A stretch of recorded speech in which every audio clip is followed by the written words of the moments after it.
This is another spruce, some form of Picea or spruce. Lovely blue color again. The needles are much finer than this one. I think the shape of the needle is almost like the Ezo spruce, except that the Ezo spruce is not blue, it's like a dark green. But I notice it's only the new needles which are blue. The old needles inside are green. So what goes through my mind when I look at a tree like this? It's got a very subtle, elegant taper. So looking at it from this side, it's got lovely movement. So that trunk is what we're looking at for the movement. It's also got quite a nice movement this way. See, this is also nice. Going that way and making that the leader. That is possible.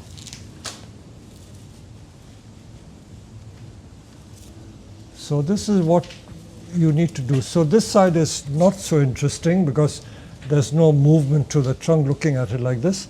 But when you look at it this way, again, this has got lovely movement this way. Even in fact, more pronounced than the other side. So this is possible. This is possible. But don't be deceived. You don't always have to have movement. You can have a dead straight tree and it can be equally interesting. Okay, so if I choose this as the front,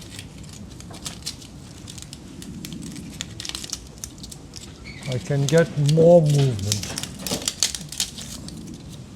So this is a Picea pungens Oldenburg. Okay, so looking at the tree like this, I've got this line here going that way, coming back, and then I can make this the leader and get that out of the way. So this is possible. Whereas if I look at the tree from this side, if I look at the tree from this side, I can make that the leader, or take the tree higher up, take it like that as a tall tree. Oh, spoiled for choice. I'm really spoiled for choice. I think going for this option makes the bend more subtle, not so stark and aggressive as the other side. If I use this one, you can see I've got to get this off and make this the leader, which is a very acute bend there.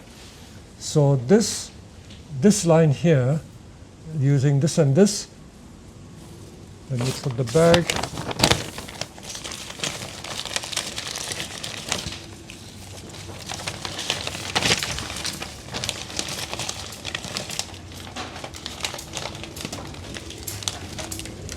So that's what I'm aiming to do. I've got to think if I do this, take it up there, get rid of these thick branches.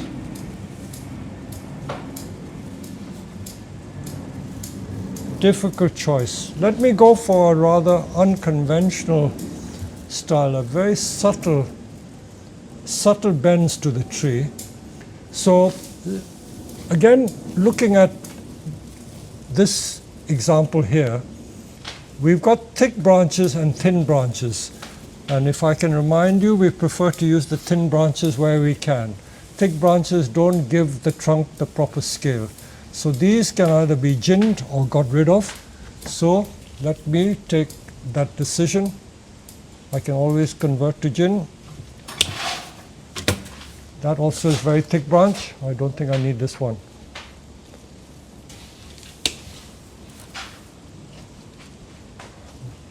One at the back, I'll probably shorten that a little bit. That's what I want to go upwards, like so.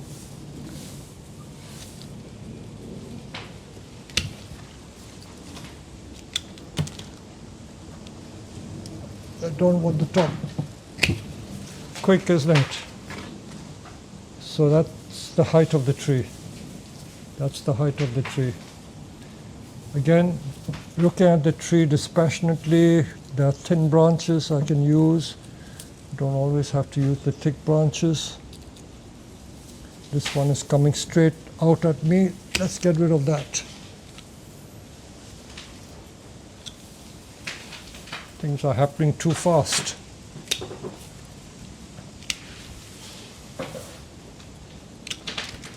So just pruning it into a triangular shape will give me a much better idea as to the direction I'm going. Just leaving it like that is beginning to look like a bonsai with some potential. So we just got to find branches that we can use so that we have space between the different layers of branches.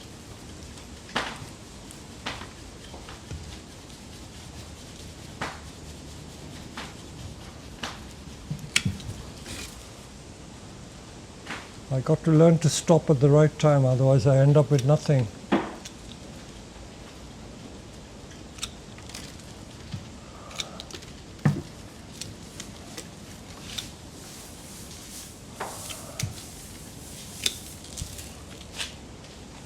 So you can see the line of the tree, very subtle bend here, going up that way. So it's quite interesting there. So it's now down to choosing the correct branches to use. These are still a bit thick for my liking, but I'll try start to wire it and see how we go along. So I'm going to wire all these. So when I've wired it, I'll come back and show you how far I've got. All right? I'm about to take some very important decisions.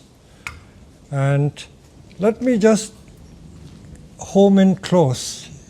This branch here, the pad, when the side shoots are too close to the trunk, it's better to remove them.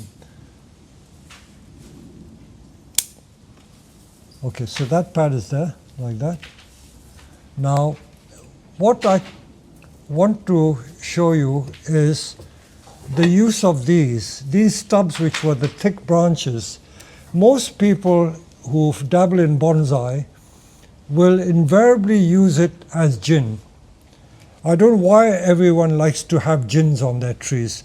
They are putting gins for the sake of gin, which I don't like. It's not a good way to look at a design solution. So you can easily make it into a gin, but why make a gin? You don't need it. So I'm going to get rid of it. Don't need it, so get rid of it. The other thing is here. Why would I suddenly have two gins there? Do you find it in nature like that? Usually gins are the top of the branches, top of the trees. So just making gin for the sake of gin seems to be not a very logical thing to do. Certainly not to my mind. So I will get rid of it. It's not because I don't like gins. In fact, I don't drink gin, if you're trying to create a pun, but it's not about that.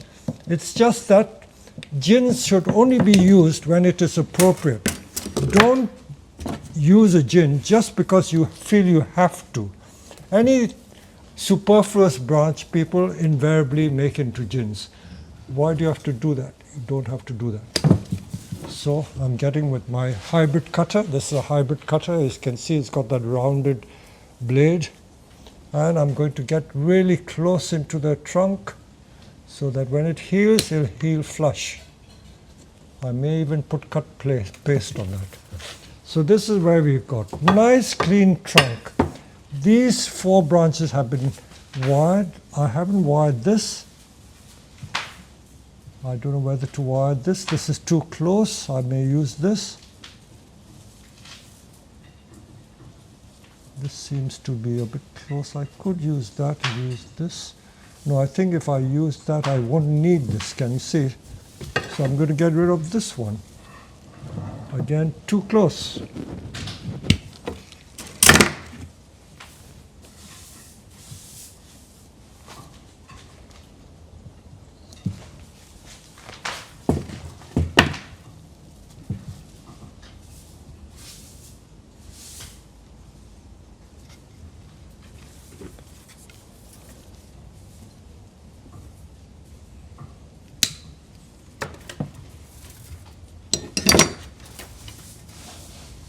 I've got to be careful that I don't end up with nothing.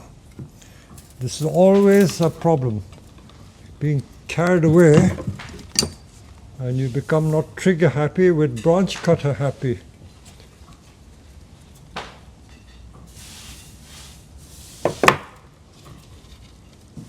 So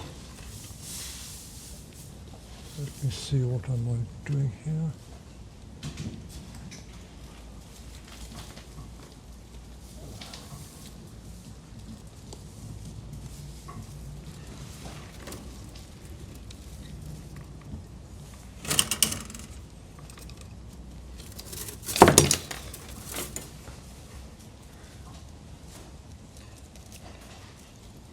Seeing how a bonsai evolves as you create it must be one of the most fascinating and satisfying things with this hobby. From something that doesn't look like a full-grown tree on a miniature scale, just by cutting a few branches off and putting a few pieces of wire on, completely transforms the look of a tree. I think that is very satisfying. I don't need to tell you about that. Those of you who do bonsai will know that.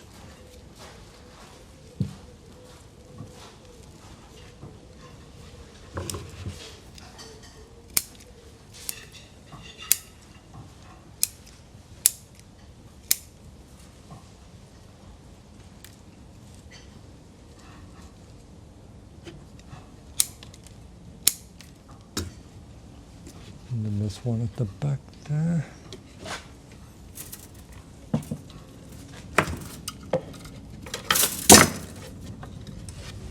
So I'm just showing you some of the wiring that I'm doing.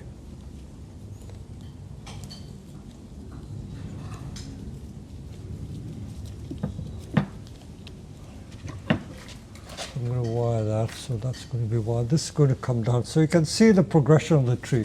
This is going to be wired down like that.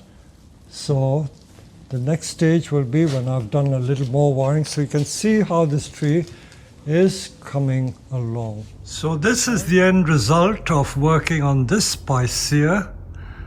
So here we are,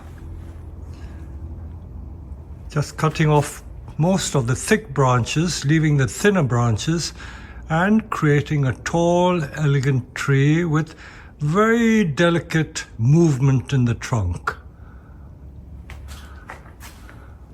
So I hope you enjoyed this video.